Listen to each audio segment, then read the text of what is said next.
All right. Hello, class. Welcome back. This is LGLA 1351 Contracts. This is Professor Watson. This is week 13. We're getting close. And this is chapter 12. Good news. Good news. Chapter 12 is probably the easiest chapter in the book. Okay. The things we're going to learn about this week are pretty much ministerial. They're just kind of administrative. They're how to look at a contract and just kind of identify the sections, and that's super easy. Okay, but this week I really wish we were doing this live, because this week, because we can get through chapter 12 so quickly, this week I like to do our contract interpretation exercise. I like to actually pull up give you all a real live contract, not one that I just made up, not one that your book just created, fiction just to have you something to look at, but a real live contract, something that you might be interested in, right? So I had a professor once who brought us a contract. He was the chief counsel for Dell Computers, and he brought us a copy of a contract that Dell Computers had with a chip manufacturer, and a copy that same chip manufacturer had with like Microsoft to show the differences. I had another professor who showed us a contract between American Airlines and a fuel supplier, right? That was one that we used to kind of review and see the parts. And maybe those sound interesting to you. Some of those were interesting to me, but those might sound a little dry. Okay, so I've tried to find something that is at least it was current when I started using it. Now it's getting a little bit long in the tooth, but maybe it's still interesting enough that you all will be encouraged to look at it.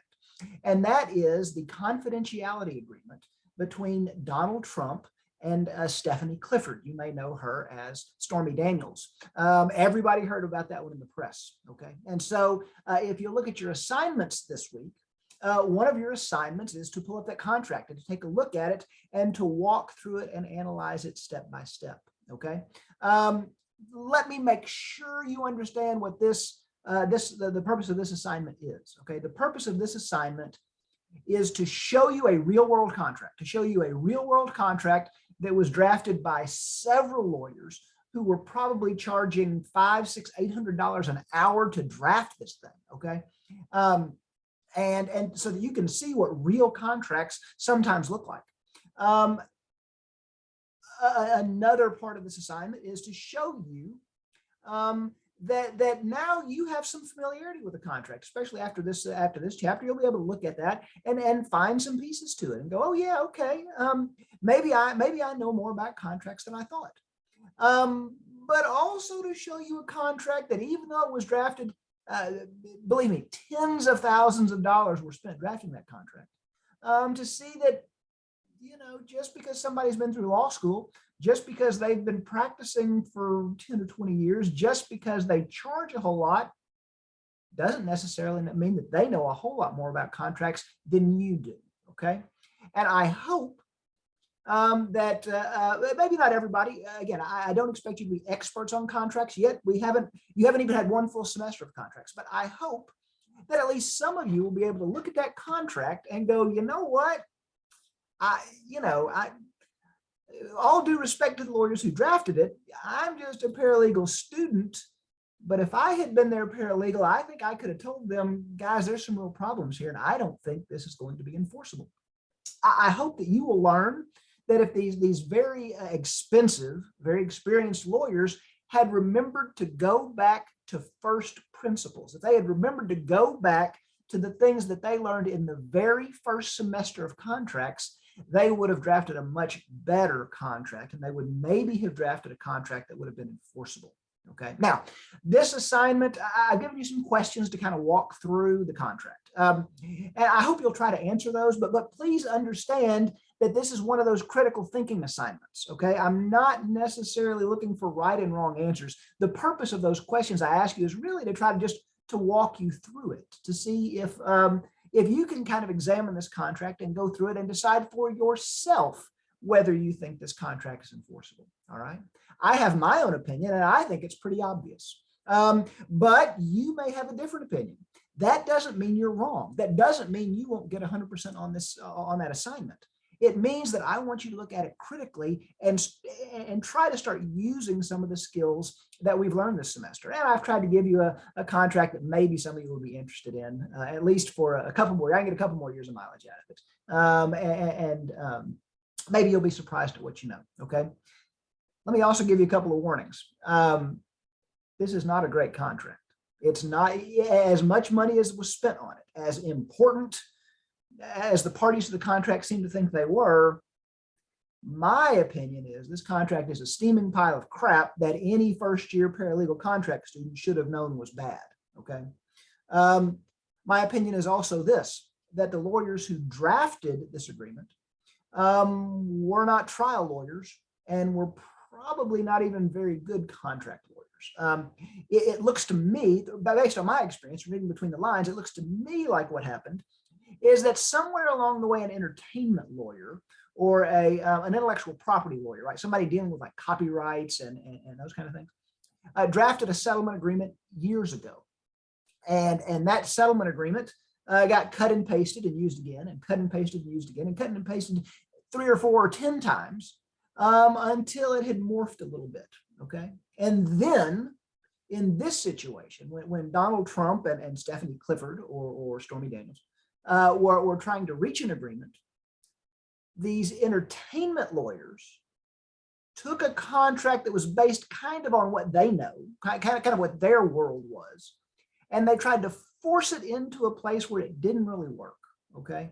So when you read that contract, if there are parts of it that you do not understand, rest easy. It is not because you're stupid. It is not because you didn't read it carefully enough.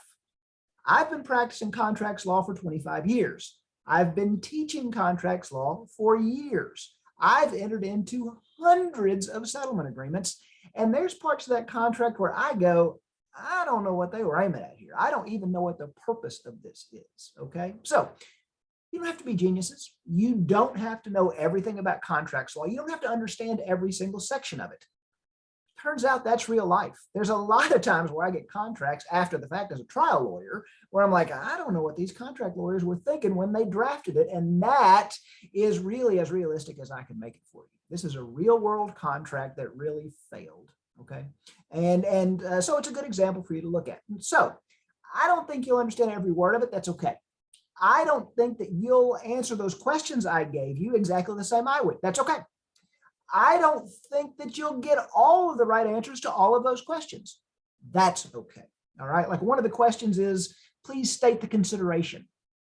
I bet not one single one of you, I dare you, I bet not one single one of you gets every element of consideration of that contract because there's just too many of them. They're all over the place. In fact, even if we spent a month on it, we could still be arguing about whether certain things are consideration or not. Okay. That's okay. That's okay. That's the real law. Sometimes the law is gray. My advice to you is just take a look at the contract. Read it first. Okay. Read it start to finish. Read it one time. That's not going to make any sense. Go through it a second time and see if maybe you can start to see how the pieces fit together. And then go through it with some of those questions I've asked you and start trying to answer them and see if that helps walk you towards an opinion about whether or not that contract is enforceable. Okay. Later this week, I'll post another video. I so like doing this with you guys when it's in person. I like having this discussion where we can talk about it, where we can kind of handle it in like a Socratic method, where we can ask the questions and have you all pitch back ideas, because that works so much better than just you all staring at a screen. And I get so much more out of it when I hear what you guys are thinking. But this is an online class, so we'll have to do it this way. But later this week, I'll post a video kind of going through my analysis of the contract if you're interested. Do that assignment. Do not be afraid to get it wrong, okay? Because again, this is one of those critical thinking assignments, and really the purpose of this assignment is to walk you through it and to kind of exercise some of these skills, exercise all of them at the same time. All right. Let me show you. Let me see if I can share some of this and show you where it is just to make sure that you've got it. All right, so if you go over here to eCampus and you look under our assignments, you'll see you have a memo, you'll see you have a quiz just like normal, but you also have this contract analysis exercise right here. If you'll click here, it will take you to a copy of that contract between Donald Trump and Stephanie Clifford. Now, you may see that it's between DD, David Dennison, and PP, Peggy Peterson. And instantly you're going to think, what the heck is he talking about? Well, if you scroll down way down here to the end, you'll find this extra agreement. They were trying to keep things quiet. They wanted this to be so confidential that even people who read the names of the contract wouldn't know who the contract was between. So they had a side agreement.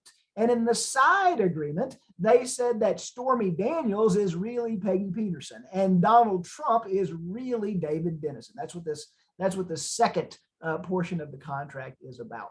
Okay. Let me also warn you that this contract is a little more complicated than just a regular old two-party contract.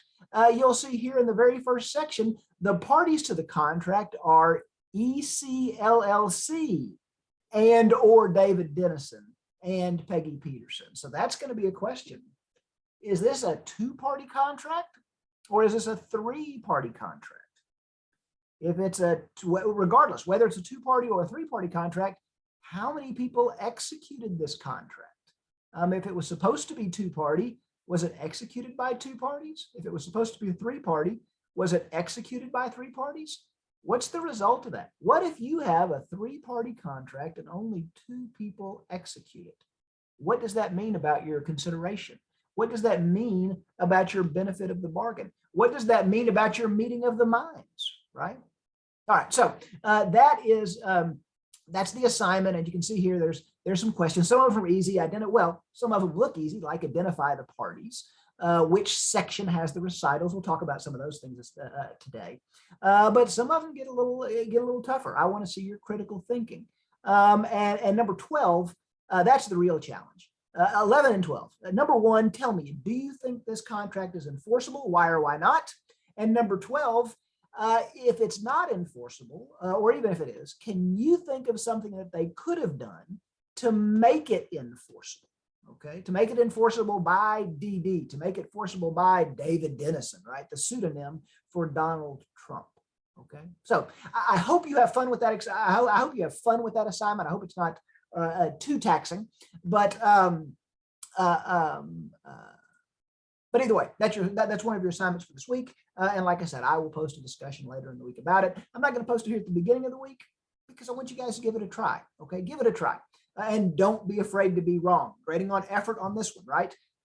There's not necessarily a right answer and a wrong answer in contracts, right? If there was obviously a right answer and obviously a wrong answer, we wouldn't need lawyers. And this would not have ended up in court and dragged on for months and months and months, right? I mean, there were at least 2 different sets of lawyers that at least made a good enough case for and against that the judge didn't just throw them out and sanction them for stupid arguments, right? So, and believe me, those lawyers got paid hundreds and hundreds and hundreds of dollars an hour, thousands, tens of thousands of dollars to argue this just in hearings.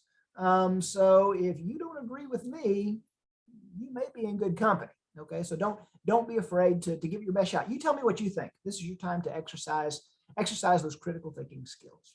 All right, but let's get to chapter 12 and see if we can get a little farther down the road. Chapter 12 is on interpretation of contracts, really construction of contracts. Chapter 12 starts with talking about just basically the components of a written contract. Okay, so these are parts to a written contract. Not every contract has to have every single one of these parts, and not every single contract is going to have these parts in the same order. Okay, there is no rule of law that, for instance, that says a contract has to have a recital section. There is no rule of law, no statute, no common law that says there has to be an identification section at the top, for instance. Okay, but over decades and even hundreds of years of drafting contracts, this is the format that you will see that it's kind of filtered down as the norm, just because it kind of makes sense. Okay, like, why are identification sections at the beginning of a contract? Is it because every contract has to have it? Is it because there's some common law or some statute? No. They're at the beginning just because it makes sense to have them there. It helps people understand contracts. Okay, so keep that in mind as we go through chapter 12 here, that these are general rules, not even rules, these are general suggestions. But I think that you'll find that a lot of contracts follow this form. In fact, take a look at that Donald Trump Stormy Daniels contract. You'll see that even that one, as crazy as it is, as poorly drafted as it is, it still follows most of these same forms. Okay, so let's talk about it. Number one, the first section that chapter 12 mentions is an identification section, And again, each one of these sections doesn't necessarily appear in a contract as its own section. It doesn't necessarily appear with like its own headings and to separate it out, but it's always a great idea if you can. All right. Remember, the purpose for drafting a contract is not only to reach a binding agreement between the parties, but to define that agreement and to explain that agreement clearly so that the parties to the contract understand what their obligations are, so that the parties to the contract understand what they're facing, what the costs they're facing if they breach the contract, and so that some outsider can maybe come back later if necessary and interpret the agreement between the parties. Okay, so you want a contract to be as clear as possible, and one great way to do that is to have a section at the very beginning that says number one, identification, or Roman numeral 1, or A, or whatever you want, identification. You have an identification section.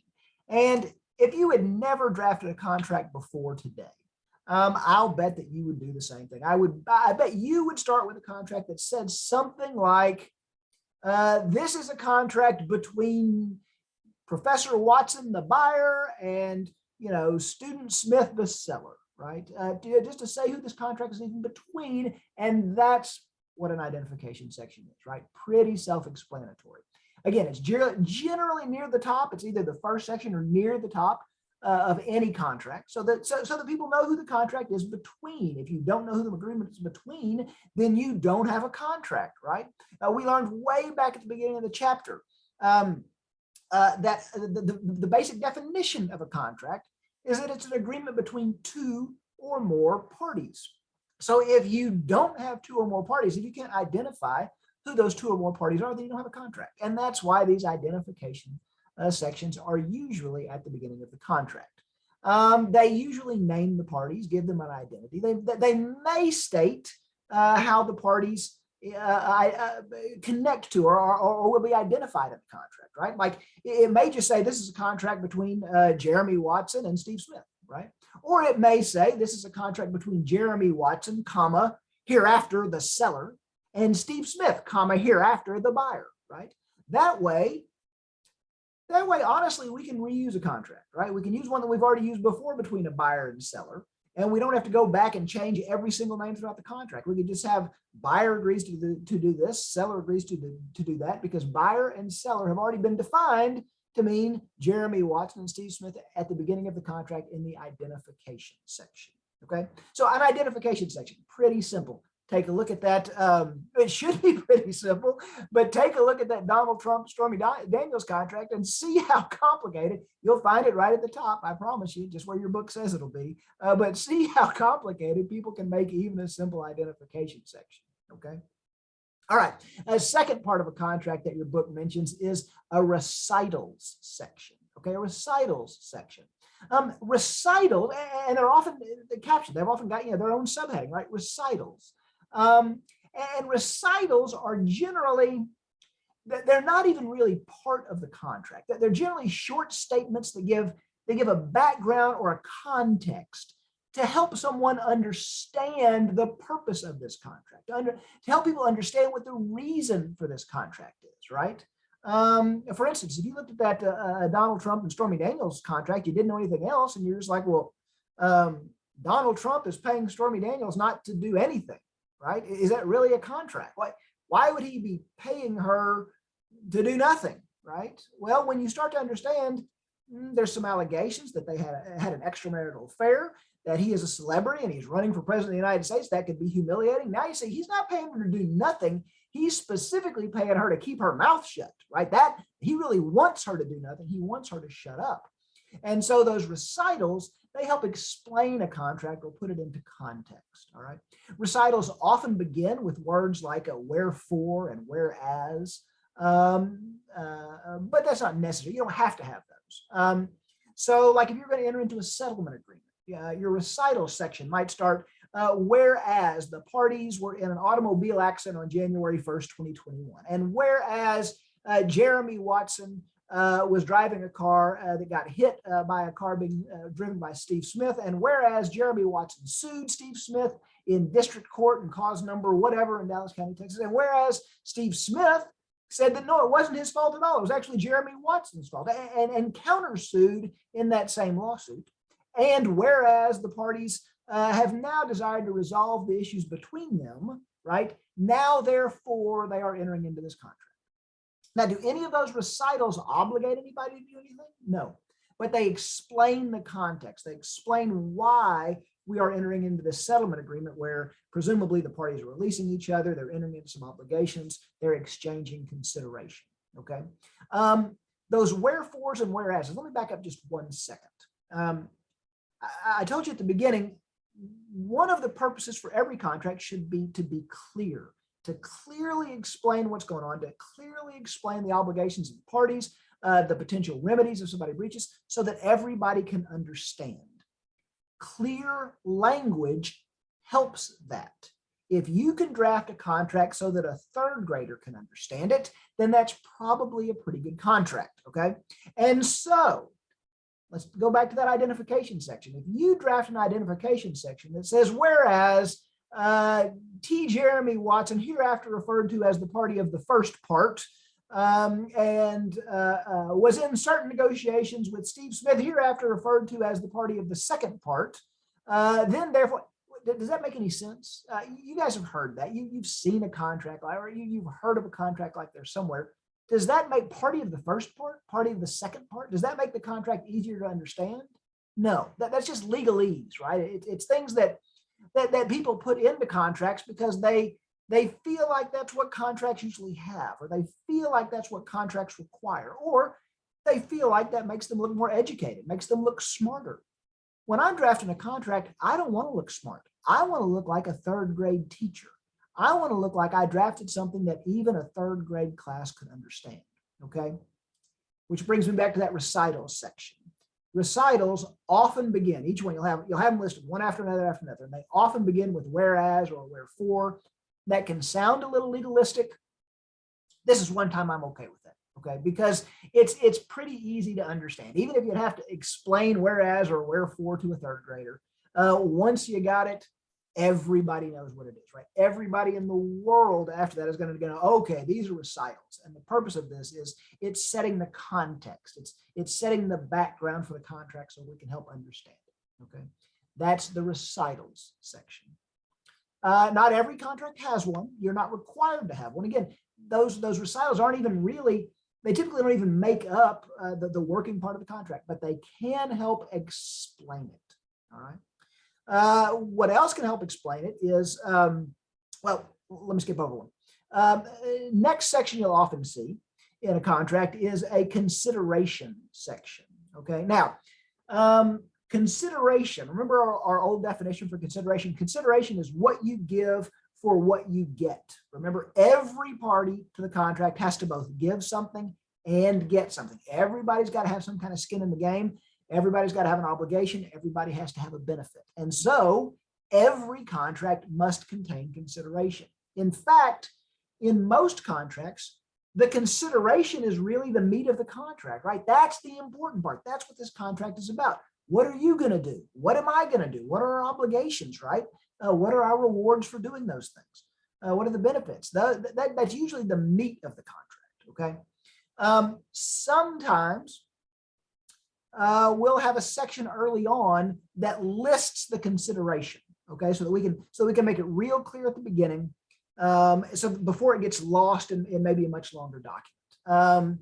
Think about something like a home sales contract. If you guys have looked at any of the TREC, the Texas Real Estate Commission, they promulgate a bunch of forms for people to use in home sales. If you look at that, at the very beginning, it sets out a purchase price and it identifies the property, right? Here's the house. The house is at 123 Elm Street, and the sales price is $100,000, right? And we set that at the very beginning because then there's going to be a whole lot more details in the contract. All right. So sometimes that can be helpful, and sometimes it's good to get that right at the beginning. Maybe look at something simple like a bill of sale, right? You're selling a car. Right at the very beginning, you might have, price, $5,000, automobile, 2012, Cadillac Escalade, whatever. And you might have that right at the beginning, and then you list who's who and what's what and how many miles it has and all those kind of things, whether you disclaim warranties or whatever. So sometimes contracts have a separate, distinct consideration section where they identify the main consideration of the contract. Now, A, not every contract has that. B, even if a contract does have that, I guarantee you that's not the only consideration, okay? Every other promise, every other obligation that one party makes to the other is also consideration, okay? So if you promise to buy somebody's house for $100,000 and you promise to close on December 1st, that promise to close on December 1st is also an obligation, right? That's also part of the consideration. If somebody promises to sell you their house, right? Then sure, getting the house is the big part, but they're also going to leave the washing machine behind, and they're going to pay part of the closing costs, and they're going to pay the commission to the real estate agents, right? That's all part of the consideration as well. It's not the main part, but that's also part of the consideration as well. So whether or not a contract has a separate section near the beginning that summarizes the consideration or not, consideration is very important to a contract. And sometimes contracts will have a section that summarizes the consideration, even though that's not all the consideration of the contract, okay?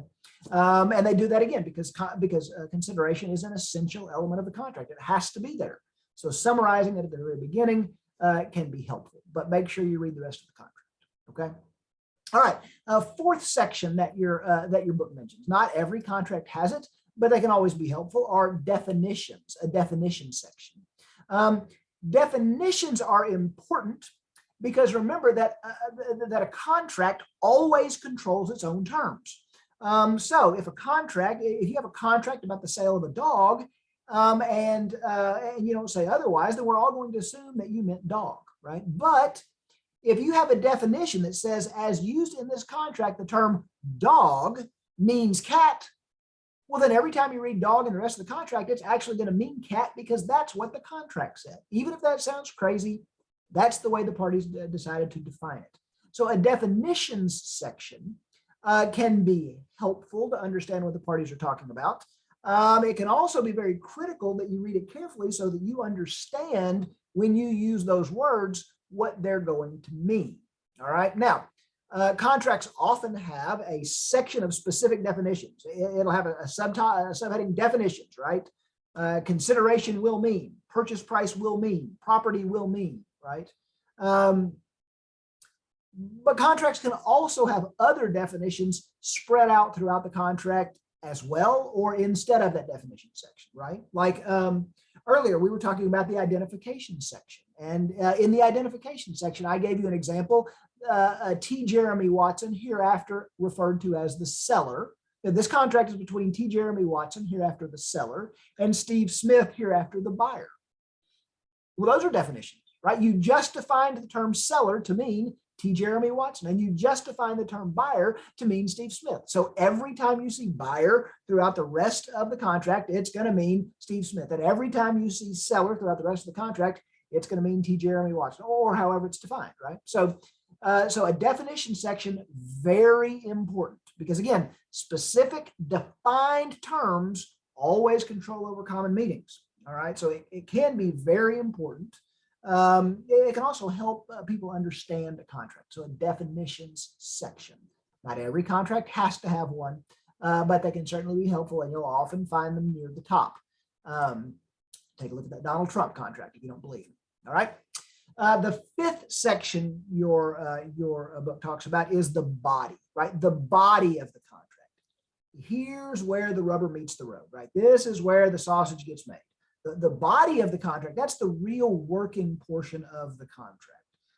That's the contract where, where all obligations and all duties and all remedies all benefits are explained in detail. Okay. That's the body of the contract. So even if you have a consideration section above, again, that's usually a summary. That body of the contract is what explains everything that's going to go on in the contract, right? Everything that's related to the contract. And that's usually the lion's share of the contract, right? You might have a contract that's 100 pages long. If you do, that might be 1 page of identification. It might be a page or two of definitions. Maybe you've got a little summary of the consideration, but then you've probably got 95 pages worth of the body of the contract. Okay, so the body of the contract usually makes up the meat of it. All right. And again, even if you have a consideration section that summarizes the consideration, that body is really where the rubber meets the road. That's explaining what everybody's entitled to, what everybody has agreed to. All right, that's the body. The 6th section your book mentions is the signatures and acknowledgments section. And that's pretty simple. It's just like what it sounds like, right? In a written contract, we generally have a signatures section. Now, let me take you back to week 2. Does every contract have to be written? No, it does not, right? Only contracts covered by the statute of frauds have to be written. And so oral contracts obviously don't have a signature and acknowledgement section, but written contracts are always going to have some place for the parties to indicate their agreement, right? And how do they indicate their agreement? By their signature, all right? Now, it says signature and acknowledgments. Often we have a signature and acknowledgement sections on contracts that require signatures to be notarized, those kind of things, right? But be aware that generally the law doesn't require contracts to be notarized. Now, there are some strange, there's some minor exceptions. If you have a contract for the sale of land, right, that falls under the statute of frauds and has to be in writing. It doesn't have to be notarized unless you want to file that in the deed records, right? And the deed records won't file unless it's been notarized. There's certain contracts, maybe there's requirements if you're going to enter into a contract with certain government entities, they want it to be notarized, right? But generally speaking, oh, excuse me. Oh, my goodness, excuse me. Generally speaking, there is no requirement that contracts be notarized. So why do we require? So why do we put notarization sections in the signatures and acknowledgement section so often? Well, one reason is just through habit, right? Just like some people feel like contracts should have a lot of legalese and talk about the party of the first part and the party of the second part. They just feel like every contract is supposed to be notarized, so they add that section to it. They don't know why they're adding that notary section. Okay, and that is one very real reason why lots of contracts have notary sections. The more appropriate reason, though, for having that notarization section is because it provides assurance that the party who is claiming to sign the contract actually signed it. Okay, so if you think you entered into a contract and you start to perform, and then the other side comes back later and says, no, I didn't sign that contract. I know what you're talking about. Somebody forged my name, right? Well, if they do, then you've got at least one more person who can come testify and raise their hand and say, look, I don't necessarily, maybe I know that guy, maybe I don't. But that is my signature. I notified this document. That means that on that day, somebody showed up claiming to be that guy, and they had an identification. And I looked at their license, and in fact, I wrote their driver's license number down in my notary book here. I had them sign my book. That's the signature. The signature in my book matches the signature on that contract. You can tell if that's this guy's signature, and that guy signed this contract, right? So that's really what a notarization is for. Generally, is to be sure that the party who supposedly signed the contract is actually the one who signed the contract, okay? Do yourselves a big favor. Never shortcut that notarization procedure. If you're going to shortcut it, then just don't put a notarization section in the contract, okay? But if the contract calls for an acknowledgement, if it calls for a notarization, then do it and do it correctly, all right? In order to be notarized, the person signing the contract has to be present with the notary and has to show them identification. Now, yes, these days, especially since COVID, Now we've got some virtual online notarizing and that kind of stuff. And some of that's possible. It's all a little iffy, but do it the right way. There are so many documents that get notarized these days by how, you've all done it, right? You sign something, you send it to work with your mom because some lady who works with your mom is a notary, or you send it with your dad because there's a notary at your dad's office, right? Or you send it with your brother because your brother works at Chick-fil-A, but that happens to be right next door to the postal place. And the guy always comes in for lunch and he notarizes stuff for your brother for free, right? People do that all the time. We've all done it. If you do that, number one, that's not going to help any, right? And number two, it may be enough to destroy the contract because think about it. The only time you need a notarization section is if something has gone wrong. Somebody is either thinking about or somebody has sued someone else over the contract. Something has gone wrong. Somebody's going to be trying to get out of it. And if they go dig up the notary and the notary says, oh, I notarized that, but that guy wasn't here. Well, now you've just thrown the entire contract into question. So you included a notarization section that's supposed to make things clear, and it did just the opposite. It gave the other side an excuse to challenge the contract and go, well, I don't even know if this was valid. If you lied about the notarization, what else did you lie about? Okay. So if you've got an acknowledgement section, if you have a notary section, just do it and do it the right way. Does every contract need one? No, it's really most of the time, unless it's a contract like it's going to be self-proved or filed with the county, something like that. They generally aren't required to be notarized, but we do it for some assurances, right? So the parties can be sure that whoever purportedly signed this contract actually signed it, and so we've got a witness to that. All right, that's that signatures and notarization section. So what does it mean if somebody signs a contract? Well, it means that they've indicated that they agree to what's in it, right? The flip side of that is very important. What does it mean if somebody doesn't sign a contract? Well, you can argue if it comes to that, if you've got a contract that wasn't signed, Donald Trump, Stormy Daniels, then you can argue what that means. Does that mean the parties didn't reach an agreement? I don't know, because not all contracts are required to be in writing, right? But if the parties went to the trouble to draft an agreement in writing and then didn't sign it, most of the time, the prevailing argument to a judge or a jury there is going to be, well, if we went to all this trouble and then you didn't sign it, that means you didn't agree to it, right? If you didn't agree to it, then you can't be bound by it. And if you're not bound by it, then what?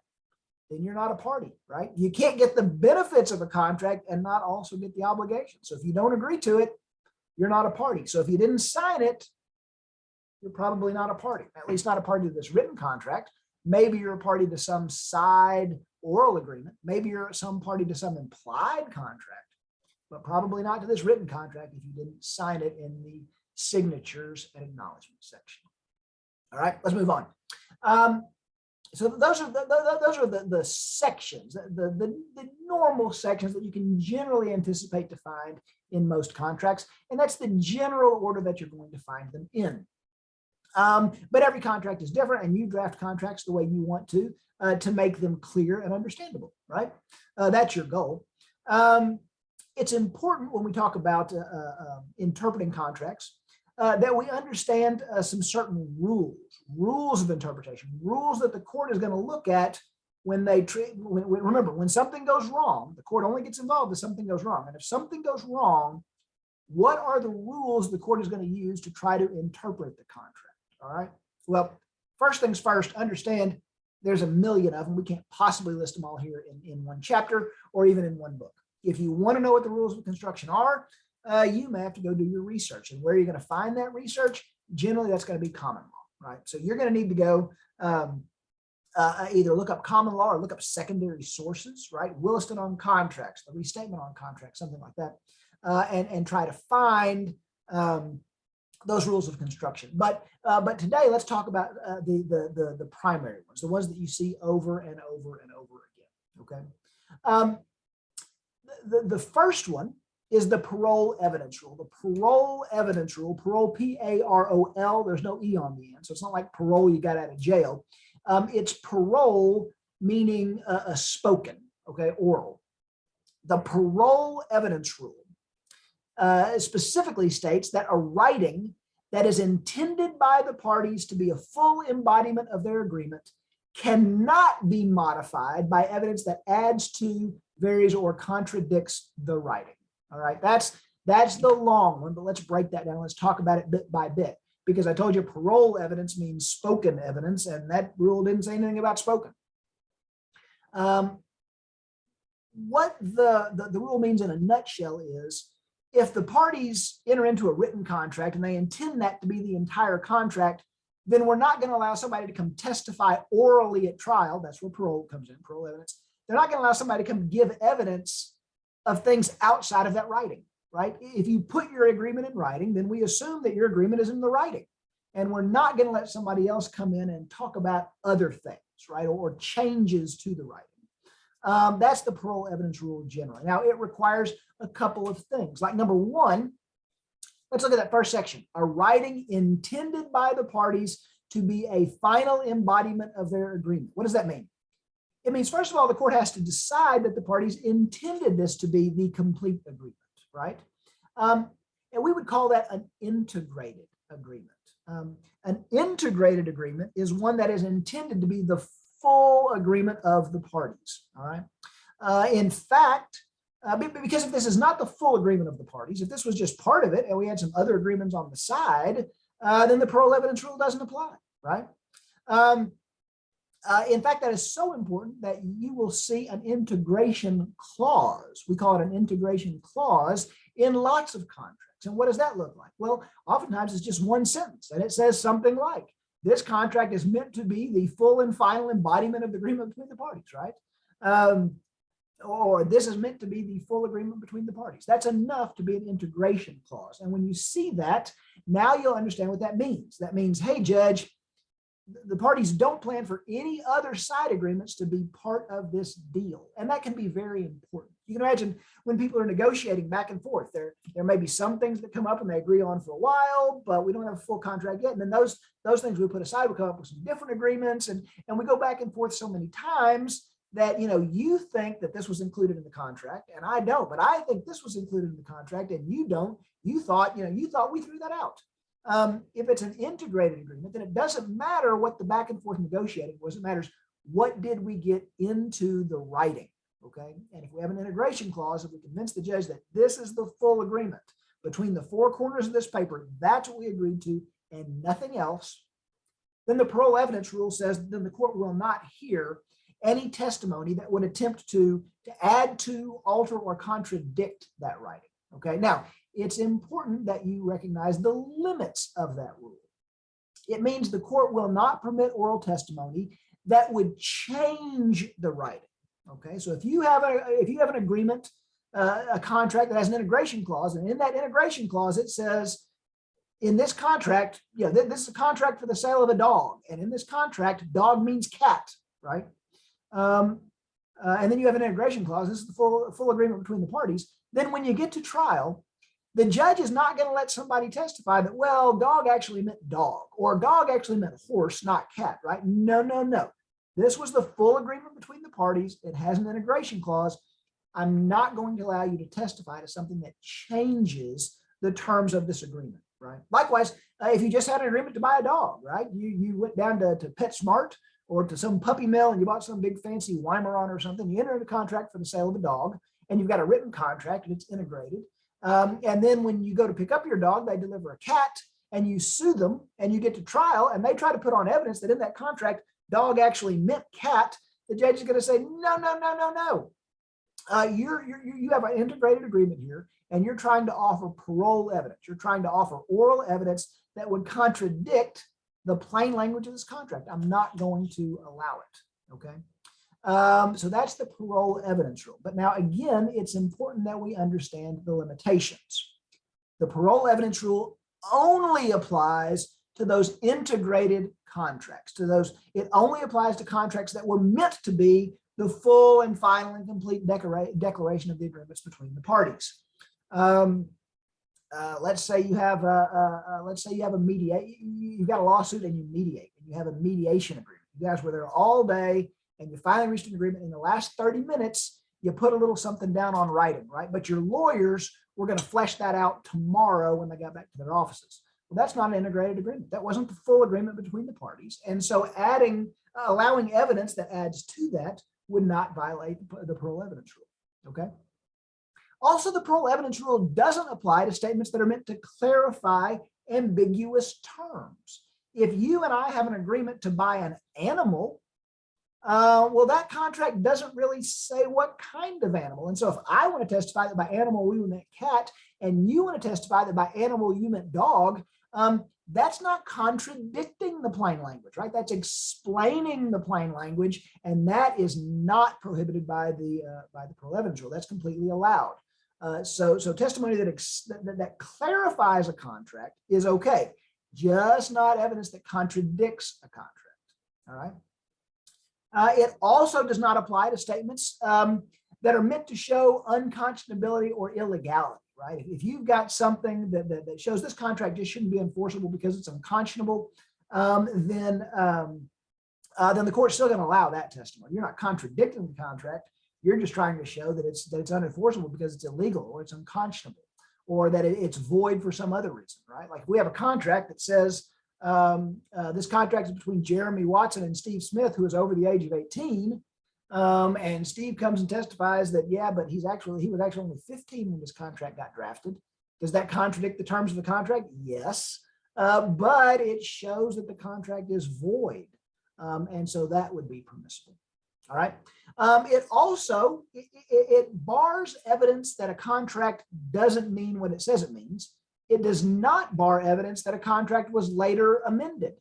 Okay. So if we have a contract to sell a dog and later we agree, maybe we have one of those accord and satisfactions, right? I don't have the dog when it's time, but I do have this really fancy cat. And so I agree to sell you the cat instead, and you agree to accept it. And then you go take it and you sue me because I didn't give you a dog.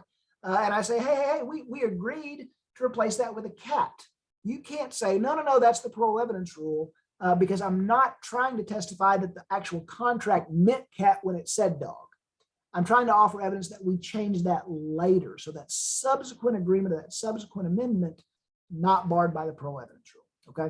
So the parole evidence rule basically says that if you have an integrated contract, the court's not going to allow oral testimony that would contradict that writing or change that writing. But again, only applies in those situations and only if it's an integrated agreement. All right. Next, let's talk about a few individual rules of construction. Now, there are hundreds of these, but let's talk about maybe the top 8 or 10 that can apply all the time and that everybody needs to know. And then we'll be done. We'll be done with this lecture, and you guys can go work on your homework. Okay. The first rule is that courts will enforce unambiguous provisions according to their plain meaning. Okay. So in other words, the court is going to give language its normal meaning. They're not going to stretch and twist words to come up with some other explanation. All right. So if you and I have a contract and there's a breach and I say the contract should be interpreted one way and you say the contract should be interpreted the other, the court is going to go with, they're going to say, well, Watson is explaining the contract under its normal terms, right? But your explanation, you're really trying to twist terms and make dog mean cat, right? The court is going to start by giving ordinary, unambiguous words their plain, normal meaning.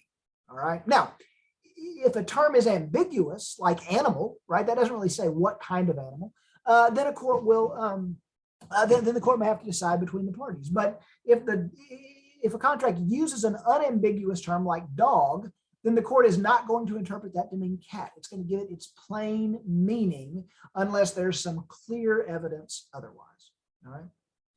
Number 2, if you're choosing between 2 reasonable interpretations of a contract, then the court will generally interpret the contract against the party who drafted it. Okay. What does that mean? Well, it means if there's an ambiguous term, and let's say animal, right? We have a contract to sell an animal. And I say the animal was a dog, you say the animal was a cat. Well, based on the terms of the contract, animal, both of those are reasonable, right? So which way is the judge going to go? Well, normally the judge is going, if they have an opportunity, they're going to enforce the contract. They're going to interpret the contract against the party who drafted it. And let's think of why. If I drafted the contract and then you just signed it, then I'm the one that had the opportunity to make the contract clear, right? And if I made it ambiguous, either on accident or maybe on purpose, well, then that's my fault because I drafted it. And so the court is going to give you the benefit of the doubt because you didn't draft it. Does that make sense? So the party who drafted it bears some responsibility. And if there's an ambiguity, it's going to be interpreted against the party who drafted it. Sounds fair, right? Now, not always. Maybe this was an arm's length negotiation, and I made some suggestions, and you made some suggestions, and I made some. We went back and forth and back and forth. And so you will often see clauses in a contract that says both parties engaged in the drafting of this contract. Both parties had attorneys involved in drafting this contract, and therefore this contract should not be interpreted against one or the other parties. Right? And when you see that, we see it in contracts all the time. I look carefully. I believe it's in that contract with Donald Trump, Stormy Daniels. Look at there. See if you can find it. They're usually near the end, but see if you can find it in there. What is the point of that contract? The point of that contract is to make sure that you don't get beat up by this rule, to make sure that the judge doesn't come back and say, well, there's an ambiguous term, but Donald Trump, your lawyers drafted it, so we're going to interpret this against you, right? Donald Trump's going to come back and go, no, no, no, no, no. We both drafted this contract. My lawyers and her lawyers drafted together. And so if there's an ambiguous term, judge, you're just going to have to come up with a different way to figure it out, but you're not going to enforce it. You're not going to interpret it against me just because I drafted it. All right. That's the purpose of those kind of clauses, is to get around that rule number 2. All right. All right. Rule number 3. When one interpretation, if you have two potential, you got two different parties and they're both suggesting different ways to interpret the contract. When one interpretation will result in a lawful, effective, enforceable contract, and the other will result in either no contract or an illegal contract or a contract that's not otherwise enforceable or effective, then obviously the interpretation, the court's going to prefer the interpretation that would result in the effective, enforceable contract. And if you think about it, that just makes sense too, right? Let's say you're looking at a contract and my interpretation would result in an actual enforceable contract. And your interpretation might result in really no obligation at all, right? Maybe with your interpretation, well, then your entire consideration is illusory. Remember, illusory consideration, not sufficient to form a contract. The court's going to look at that and go, well, you all sat down and you drafted this writing. It looks like you intended to enter into an enforceable contract. And so you must have intended to be enforceable, right? I mean, it looks like you were trying to enter into something that's enforceable. And so if one interpretation makes it enforceable and one doesn't, then I'm going to go with the one that makes it enforceable because that must be what you all meant to do. All right. So that makes sense, right? But the rule, when one interpretation will result in a lawful enforceable contract and the other interpretation will result in no contract or an illegal contract, then the court will give preference to the interpretation that makes the contract enforceable. All right. Pretty simple and pretty easy to remember if you start to think of why, start to use those critical thinking skills. Okay. 2 more pages and then we're done. Number 4. This sounds a lot like our old friend, the UCC, right? And the UCC certainly brings this in, not only in spirit, but also in the language of the UCC quite often. But it applies outside the UCC too. And that is that previous dealings between the parties may be used to help interpret ambiguous provisions. Okay, now be careful. Previous dealings between the parties may be used to help interpret ambiguous provisions. Okay, so if you have a provision that's unclear or ambiguous, then the court will may look to the prior dealings of the parties to see if that helps explain the ambiguous provision. Okay. If the provision is not ambiguous, if it's not unclear, then is the court going to look at the previous dealing of the parties? No, because then we go back to rule number 1, which was courts will give unambiguous provisions their plain meaning. Okay, so if it's not ambiguous, then the court's just going to enforce it and is not going to ask for any kind of explanation. But number 4, if there's an ambiguous term, the court may look at the previous dealings between the parties to help explain it. Okay, and that makes sense, right? That sounds fair.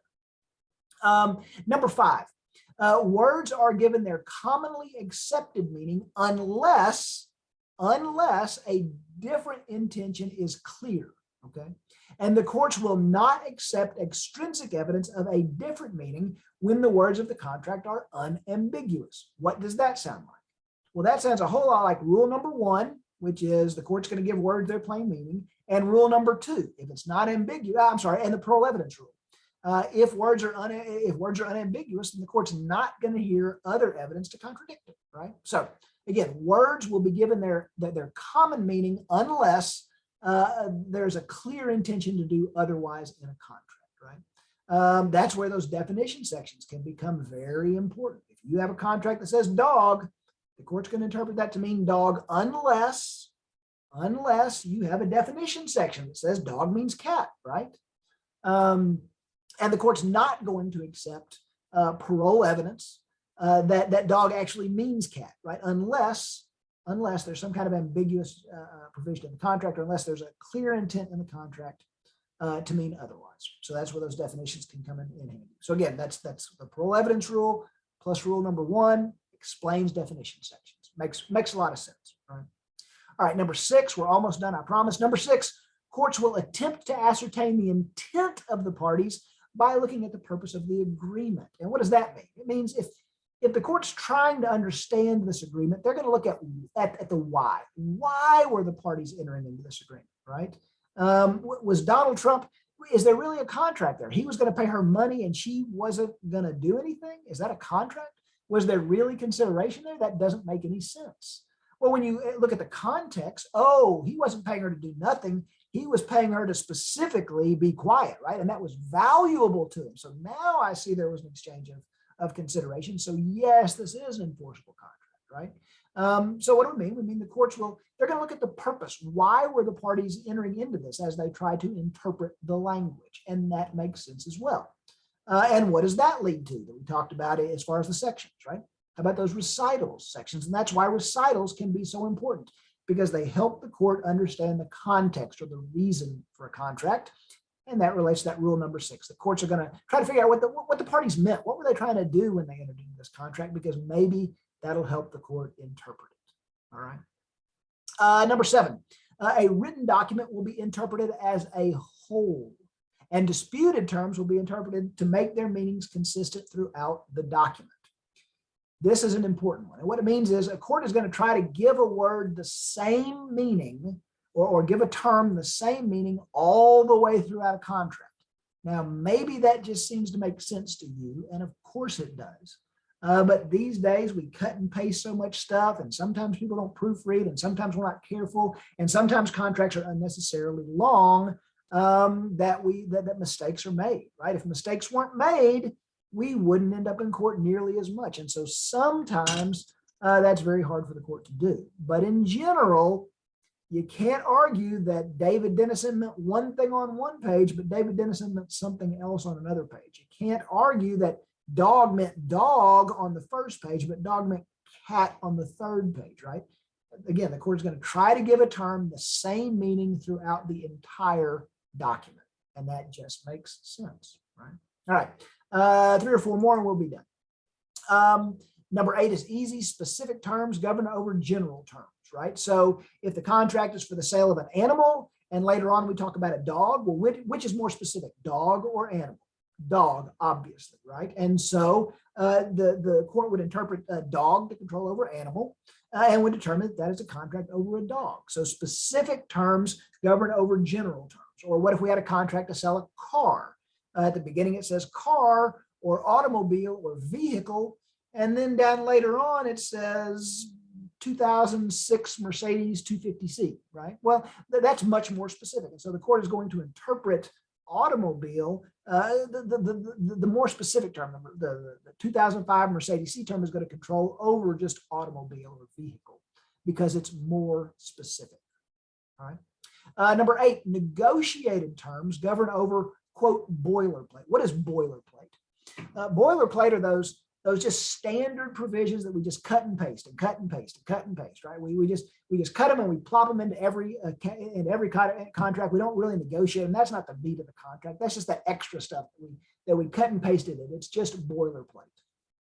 If a contract has something in that looks like here's the terms in the body that we were really negotiating, and something in there is contradictory to or conflicts with the stuff that looks like it was just cut and pasted, well, then the specifically negotiated stuff is going to control over just the cut and pasted stuff. Why? Because it looks like parties, the stuff that the parties actually negotiated, that more accurately reflects their intent, right? That it's much less likely that that's a mistake than that the boilerplate, the stuff that just got cut and pasted. If there's going to be a mistake somewhere, it's much more likely to be in the cut and pasted, right? So specifically negotiated terms are going to govern over those boilerplate terms if there's a conflict in the contract, all right? Number 10, handwritten provisions govern over pre-printed terms. Handwriting governs over pre-printed terms. Now, that doesn't mean that you can come back later and cross out sections and write it in by hand. That means, and then it's controlling, because if you do that, then this doesn't show our agreement, right? I mean, if you and I enter into agreement, we sign it, and then you go change it, well, that handwriting doesn't accurately represent our agreement. But if you have a contract and there's some parts that are crossed out and something's written over them, right? Or there was a blank and the blank was filled in handwriting, then those handwritten terms usually will control over the pre-printed or the typed section. And that just makes sense too. Why? Well, because obviously most of the time those handwritten terms come after the typing, right? You and I enter into an agreement. Before we sign it, we realize there was a typo or we change our minds. And so we scratch it out and we write it in, and we write in the new term, right? We're going to sell a car. The contract says it's $8,000. That's typed up. But when we get together, we're like, no, it's 10,000. So we strike it out. We write in 10,000 handwriting. We both initial it. So we know it was there before we signed it. That handwriting is going to control, because it's much more likely that it was printed and then crossed out and handwritten over, right? That makes sense. Rather than, well, we just took a piece of paper and we wrote in $2,000 and then we typed the contract over it, right? That doesn't make sense. So those handwritten terms generally control over pre-printed forms. All right, and then last one, and we'll be done. Last one, spelled out numbers. Spelled out numbers govern over figures. All right, so and there's an example, $9, NINEDOLLARS, parentheses, and then there's an 8, right? A numeral 8. If you see that, what controls? Well, the handwritten, the spelled out numbers control. Do you guys, any of you old enough to remember checks? I mean, have you ever gotten a handwritten check from your grandmother for her birthday? And it says, first there's an area where you write out how much it is, $100. And then over on the side, you write the actual digits, the numerals. And if those two things disagree, then the spelled out numbers control. Why? Well, number one, takes more thought to spell it out, right? So you're more likely to be careful when you spell it out than when you just write the numbers. Second, the handwritten number, the spelled out number is harder to change, right? If I write $11, ELEVENDOLLARS, and then next to it I write 11.00, it's real easy to turn that decimal point into a comma and make it look like $11,000, right? So it's much easier to change the digits. So handwritten or spelled out, even if it's not handwritten, even if it's typed, spelled out numbers control over numerals or control over figures. Okay. That's it. That's it for this chapter. Pretty simple stuff. I hope you go back over it, because it takes a while, and you really start to remember those when you've worked on a contract. It's become an issue, right? But start to learn some of those rules of construction. Start to learn some of those parts of a contract, because it will make it easier for you to understand contracts. Make it easier for you to argue later on if you have a breach of a contract case. All right. That's it. That is the only lecture for this week on chapter 12. I will post a lecture later in the week that is a discussion of that Donald Trump Stormy Daniels contract, but I'm going to save that for later in the week because I really want you guys to try to read that contract. And even if you throw out all those questions in the assignment, right? I mean, I need you to turn in something because I need to grade it, but here's what I really want to know. Do you think that contract is enforceable? Why or why not? And what would you have done differently to make it enforceable? Okay. Is that contract enforceable? Why or why not? What would you have done to make it enforceable? All right. Now, if you go through those questions I gave you, I think that'll help you walk through it and help you understand. But that's really what I'm interested in knowing. Do you think that contract is enforceable? Why or why not? And what could you have done to make it more enforceable? All right. If you don't understand the rest of it, you're in good company, because I guarantee you, even Donald Trump's lawyers, even Stormy Daniels' lawyers, they didn't understand every paragraph of that garbage either. All right. That's what we got for this week. If you have any questions, call me or email me. Otherwise, I'll send out a notice when I post the discussion of that contract later in the week. I'll probably try to get that up Wednesday or Thursday. Otherwise, have a great week. Let me know if you have any questions. Thanks. Bye.